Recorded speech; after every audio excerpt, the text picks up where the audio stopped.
Assalomu alaykum aziz do'stlar. Bugun biz siz bilan NLP'ning amaliy va zamonaviy yondashuvi hisoblangan NLP'ning yangi kodi va yuqori mahsuldorlik holati haqida gaplashamiz. Ko'pchilik shunday deydi: bilaman, lekin qila olmayman.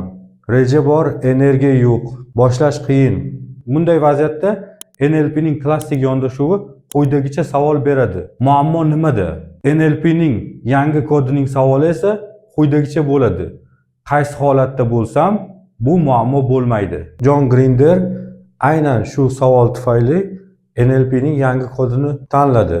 Jon Grinder bitta narsani tushundi: inson tushunadi, biladi, lekin ko'pincha harakat qilmaydi. Shunda u so'z va tahlil yetarli emas, balki insonning asab tizimi bilan ishlash kerak degan xulosaga keldi. Va shuning natijasida u NLP'ning yangi kodiga asos soldi. NLP'ning yangi kodini qisqacha tarixi haqida gapiradigan bo'lsak, ko'pchilik jamoada bo'ladiganday, ma'lum vaqt o'tgandan keyin Jon Grinder hamda Richard Bandlerlar ma'lum miqdorda qarashlari bir-biriga to'g'ri kelmay qoldi. Va shuning natijasida Jon Grinder NLP'ning yangi kodini tanladi va Richard Bandler esa NLP'ning DHA yo'nalishini tanladi.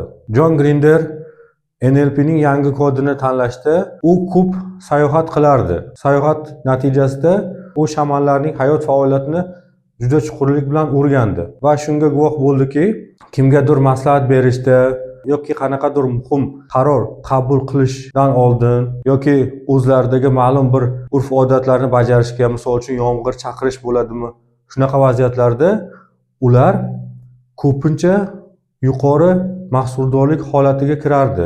Grinder buni o'rganadi. O'rgangandan keyin endi u Angliyaga keladi va o'sha shamanlarning qanaqa qilib ular yuqori mahsuldorlik holatiga kiryapti ilmiylashtiradi.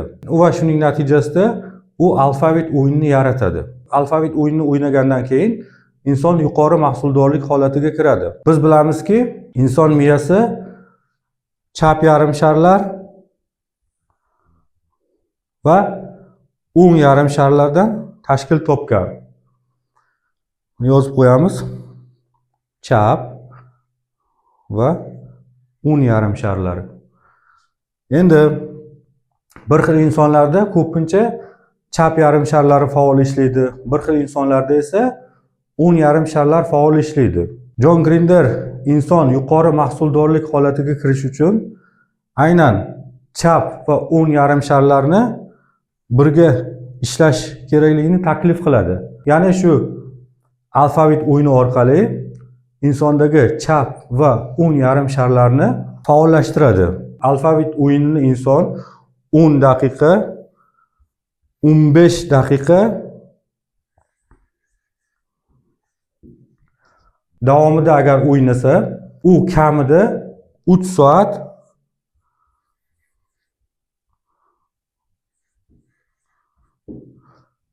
ya'ni yuqori mahsuldorlik holatida bo'ladi. Doskamizga agar e'tibor qaratadigan bo'lsak, alfavit o'yinini qisqartirgan variantini yozib qo'ydim. Keling endi biz siz bilan alfavit o'yinini qanaqa tartibda o'ynash kerakligi haqida gaplashamiz. Doskamizga agar e'tibor qaratadigan bo'lsak, demak alfavitlarni yozib qo'yganman. Ikki xil rangda, ko'k va qora rangda. Ya'ni tepadagi harflarni biz ovoz chiqarib aytamiz. Misol uchun G.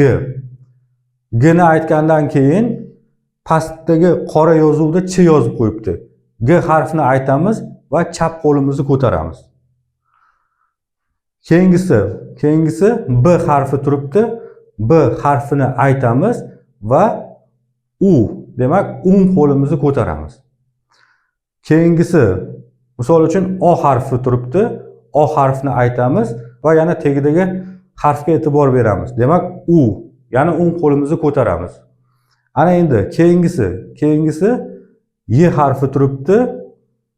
Y harfini aytamiz va ikkala qo'limizni ko'tarib yengil sakrab qo'yamiz. Alfavit o'yinini biz 10-15 daqiqa o'ynaganimizdan keyin bizlar ham yuqori mahsuldorlik holatiga kiramiz. Alfavit o'yinini inson qanaqa vaziyatlarda o'ynasa bo'ladi? Misol uchun bir xil vaziyatda inson bilaman, lekin qila olmayman. Shunaqa vaziyat bo'ladi-yu. biz bilamiz, lekin o'sha biladigan ishimizni amalga oshira olmaymiz. Undan keyin mana misol uchun insonda qanaqadir reja bo'ladi, o'sha rejani amalga oshirish uchun menda energiya yo'q deydi. Shunaqa vaziyatlarda ham biz alfavit o'yinini o'ynasak bo'ladi. Va eng muhimi, hayotda bironta bir muammoga yechim topa olmayapmiz. O'sha muammoni o'ylagan sari bizlarda qanaqadir to'g'ri yechim bo'lmasligi mumkin. Shunaqa vaziyatda biz nima qilamiz? Aynan alfavit o'yinini o'ynab ma'lum vaqt o'tgandan keyin o'sha savolimizga yechim topishimiz mumkin. Alfavit o'yini insonda birdaniga vizual kanal, ya'ni ko'rish kanalini ishlatadi va audial hamda ya'ni kinestetik kanalni birdaniga ishga soladi. 3 ta kanal birdaniga ishga tushgandan keyin biz ma'lum miqdorda o'yin davomida o'sha muammoga chalg'imaymiz va o'yinning ichiga kirib ketamiz. Ya'ni agar buni rus tilida aytadigan bo'lsak, insonni perezagruzka qiladi va perezagruzka bo'lgandan keyin biz o'sha muammoga qanaqadir boshqacha yangi ko'z bilan qarashni boshlaymiz. Alfavit o'yinining ikkinchi nomi NASA o'yini ham deydi. Chunki NASA tashkilotidagi ishlaydigan xodimlar ham aynan bu o'yinni o'ynab turadi. Chunki bu o'yinni o'ynash natijasida ular birinchidan diqqatini yaxshi jamlaydi va o'sha ishdagi charchoqni tez bartaraf etishga yordam beradi. Ana endi hozir men sizlarga bu o'yinni amaliyotda ko'rsatib berishga harakat qilaman. G O Y T P T S Ç Y O S G.